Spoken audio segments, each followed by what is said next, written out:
Zona de Lucha fue un proyecto creado por Ariel Tochi y Pleito Castillo, dos personas bastante conocidas en el ambiente de la lucha libre argentina. El primero ganándose cierto renombre por ser el pibe alfajor, mientras que Pleito estuvo en diversos proyectos, aunque obtuvo gran parte de su reconocimiento por ser parte de la masa y sus luchadores.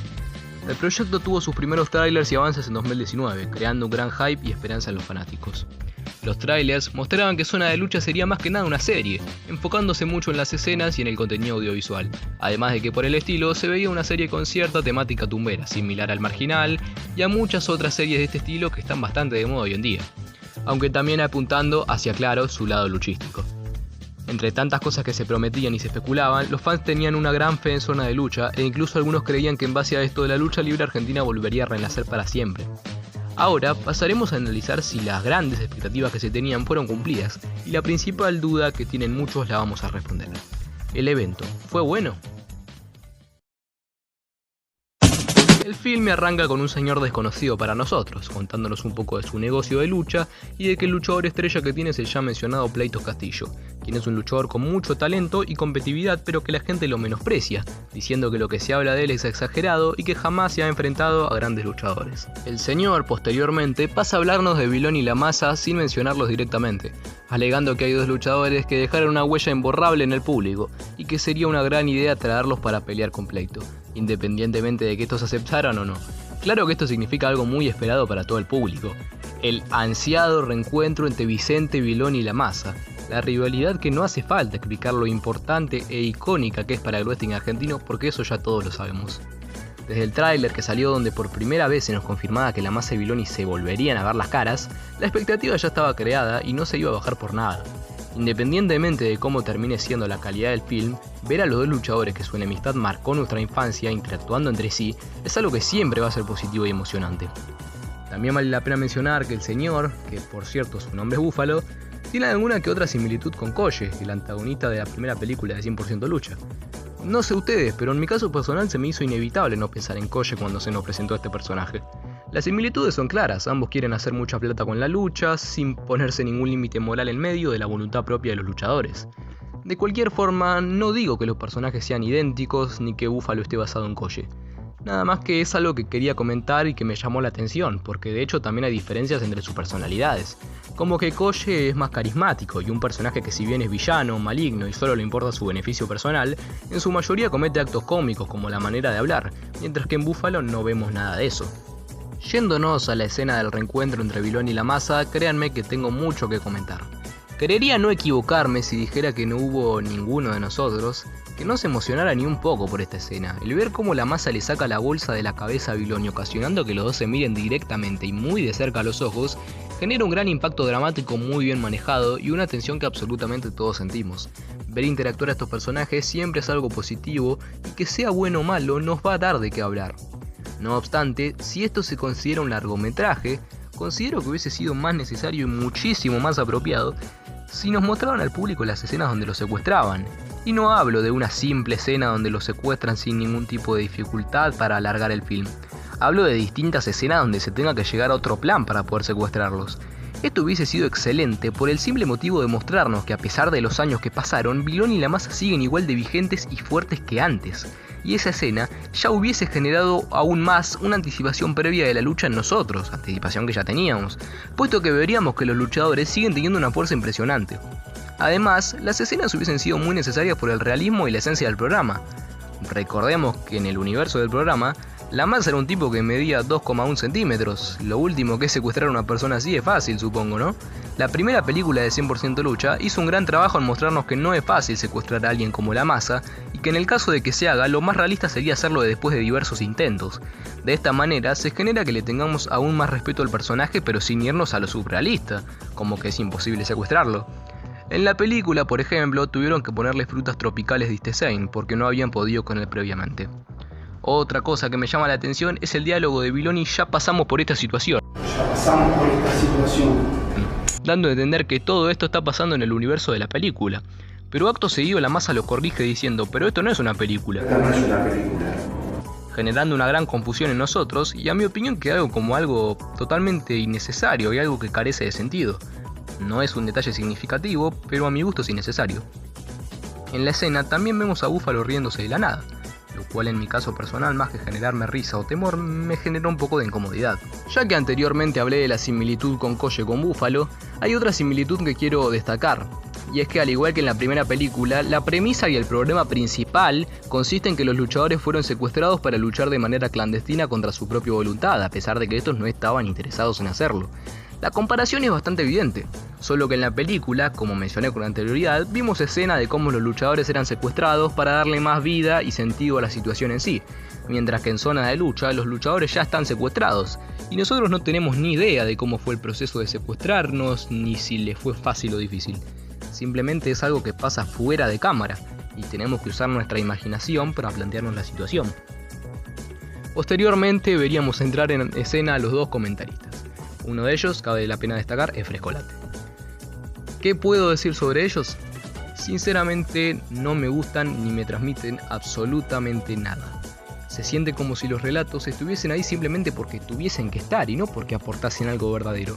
Siento que nosotros tranquilamente podríamos ver la lucha sin los comentaristas y yo personalmente no sentiría ninguna diferencia. Ellos intentan ganarse nuestra estima con comentarios graciosos, intentando imitar un poco la insuperable dupla olímpica, pero esta vez se siente algo poco natural e increíblemente forzado. Es simplemente demasiado obvio y evidente que no conocen mucho sobre la lucha en general. Se nota demasiado por los comentarios que hacen y por la forma de hablar de la pelea. La química entre los dos relatores es nula. Quizás estoy abusando un poco de las comparaciones con 100% Lucha, pero Usni y Príncipe tenían una química y una interacción tan destacable y memorable que a mí personalmente me hacían sentir como si fuesen amigos de toda la vida, lo cual me encantaba, mientras que en Zona de Lucha no vemos nada de eso. En resumen, los relatores no hacen nada para ganarse nuestro afecto y sus comentarios simplemente se sienten forzados e incómodos cuando la idea sería que sean graciosos. Personalmente, siento que en base a la energía y la personalidad de Frescolate, esto hubiese quedado muchísimo mejor que este sea el conductor del programa, pero definitivamente no como comentarista. Hay un factor clave que le jugó una muy mala pasada a los comentaristas de este evento y que fue clave a la hora de sepultar lo poco natural que se sintió, y es que los comentaristas literalmente están comentando viendo la lucha desde una computadora. Sí, parece un factor mínimo, pero esto se siente muy poco dinámico y le quita cualquier tipo de interacción que podrían tener los comentaristas con los luchadores en cualquier programa de catch, donde en estos, que los comentaristas están relatando desde el estudio en sí, hace que todo se sienta más real y conectado. De esta manera sentimos que los comentaristas están teniendo una vista única y que están muy cerca de los luchadores, del árbitro, del público, pero el hecho de que los comentaristas vean todo desde una computadora simplemente elimina todos estos factores y todo se siente muy mezquino y confuso. Están viendo la lucha como la podría ver uno de nosotros, en una pantalla. Nuevamente adentrándome en 100% Lucha, allí veíamos interacciones muy destacables y entretenidas de ver entre los árbitros y todo el programa, como cuando veíamos los roces de McFloyd con Usni, el rechazo que sentía Usni hacia ese último y Príncipe hacia Morán y otros luchadores. Y también veíamos el lado contrario, debido a la gran admiración que la dupla olímpica tenía hacia Viloni, la simpatía que parecía haber entre estos y Leo Montero, incluso vimos a Usni pelear a golpes con McFloyd. Una sensación que yo tuve quizás un poco particular es que si no te pone en contexto de que son los relatores, es que tranquilamente uno podría pensar que se trata de dos amigos que ven lucha ocasionalmente viendo un evento por computadora, basándonos en lo aburrido que se siente verlos desde una computadora y a los típicos e incómodos comentarios que tiran, como mirá cómo le pegó, qué piña le metió. El único motivo real y el más lógico por el que se me ocurre que hayan decidido hacer esto es por la distancia social y por no juntar a demasiada gente, lo cual se entiende. Pero ¿no se supone que los relatores, al estar desde un lugar tan lejano comentando bastante lejos de los luchadores y del árbitro, ya están tomando una distancia social considerable? Ya adentrándonos en lo más importante del evento, que son las luchas, la primera que veríamos seríamos como Mugre, el luchador que ya todos conocemos y recordamos de sobra, se medía a un luchador desconocido para nosotros, Rancho. La premisa del personaje es sencilla: un chico joven que vivió toda su vida en la calle y todas sus habilidades las sacó de ahí. Tuvo un pasado oscuro el cual no se nos cuenta mucho y esta es su oportunidad para cambiar el objetivo de su vida y tomar otros caminos, y qué mejor que hacerlo en la lucha. Algo que noté y que van a hacer más adelante conforme vayan presentando a los nuevos luchadores es que a la hora de crear nuevos personajes no se la jugaron y crearon personajes surrealistas o titanescos, como lo vienen haciendo la gran mayoría de programas de catch argentino los últimos años, que apuntaban un poco también al estilo infantil y jugaban mucho con mezclar personajes con animales, como un hombre serpiente, un hombre perro, entre otros. En Zona de Lucha fueron un poco un camino más realista y sencillo, y los luchadores son personajes cotidianos que todos nos podríamos llegar a encontrar en cualquier ámbito. Por una parte, me gusta y mucho que se hayan ido a un camino más realista para que el evento se tome en serio y no haya personajes con ideas tan alocadas.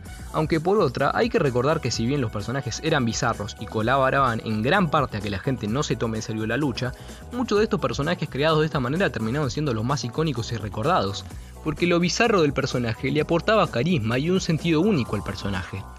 El hecho de que en zona de lucha todos sean personas normales los hace un poco genéricos, pero al fin de cuentas todo depende de cada luchador. En cuanto a la lucha de Rancho y Mugre, siéndoles completamente sinceros, la lucha no me gustó. Quizás era porque la primera y estaban midiendo la situación, pero sentía el ritmo demasiado tranquilo y lento. Ninguno de los dos luchadores particularmente atravesaba un estilo muy dinámico, ni mostraba movimientos variados o rápidos.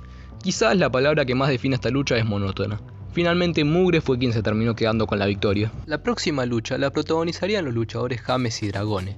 Este último tenía la particularidad de que marcaría su regreso al cuadrilátero después de unos largos 10 años de espera. Basándonos en lo que dicen los comentaristas, este vuelve a la lucha por una deuda que el Búfalo pagó y de alguna manera Dragón está en deuda con él. No se profundiza mucho sobre esto, ni tampoco se habla mucho sobre bajo qué contexto pudo pasar algo así. El Búfalo pagándole una deuda a Dragón, luchador con pocos o nulos vínculos hacia él. Si esto fuese un evento de lucha normal, creo que no sería necesaria al 100% una explicación, ya que si bien hay una historia de fondo, el objetivo principal en sí es ver las luchas y a los luchadores combatiendo arriba del cuadrilátero.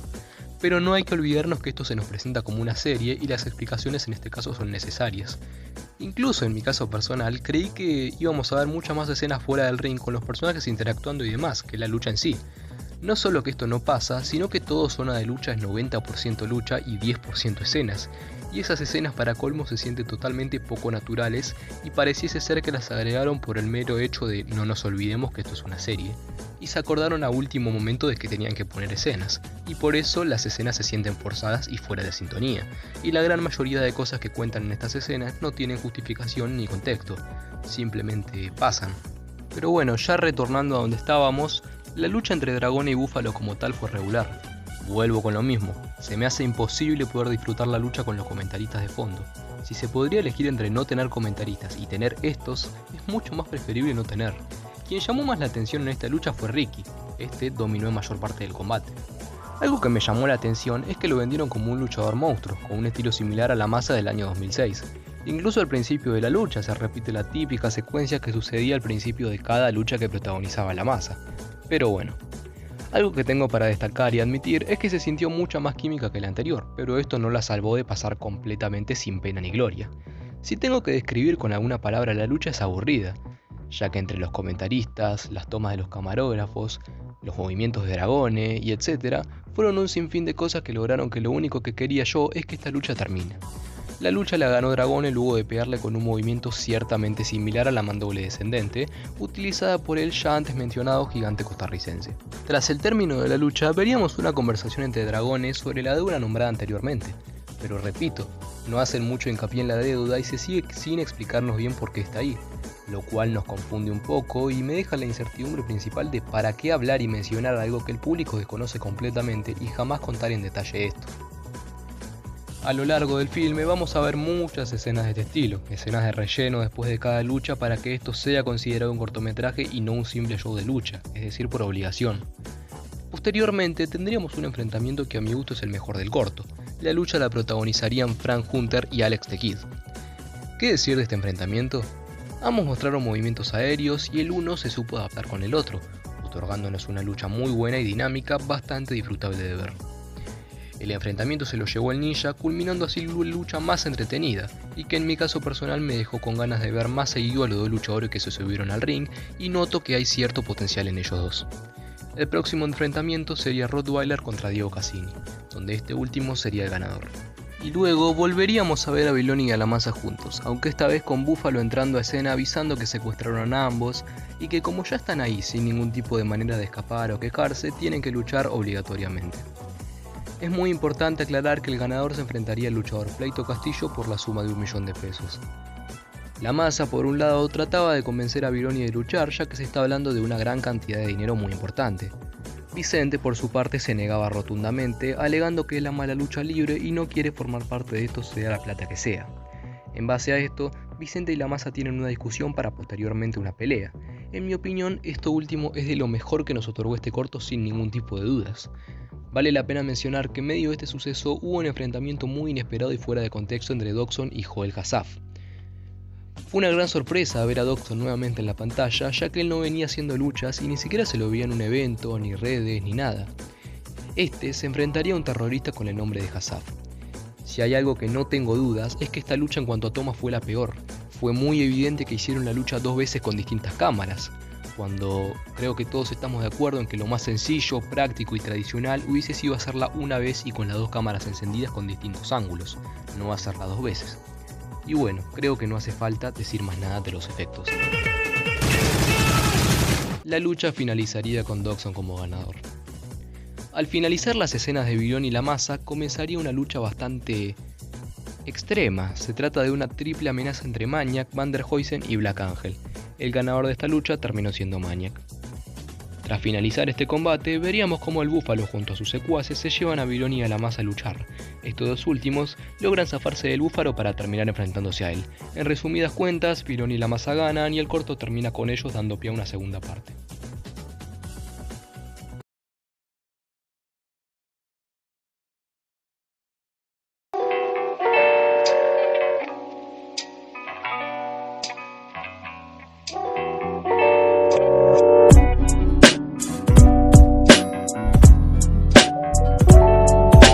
Zona de Lucha es básicamente un remake de la primera película mal hecho. Tiene el mismo concepto, los luchadores son secuestrados para luchar en contra de su voluntad y el creador de esta ganaría dinero en base a las apuestas que hacen los espectadores. Esto más que un corto es un show de lucha con temática, por decirlo de alguna manera, ya que de 50 minutos de corto probablemente más de la mitad sean luchas. Y lo que terminó de catapultar como horrible a este filme son los relatores.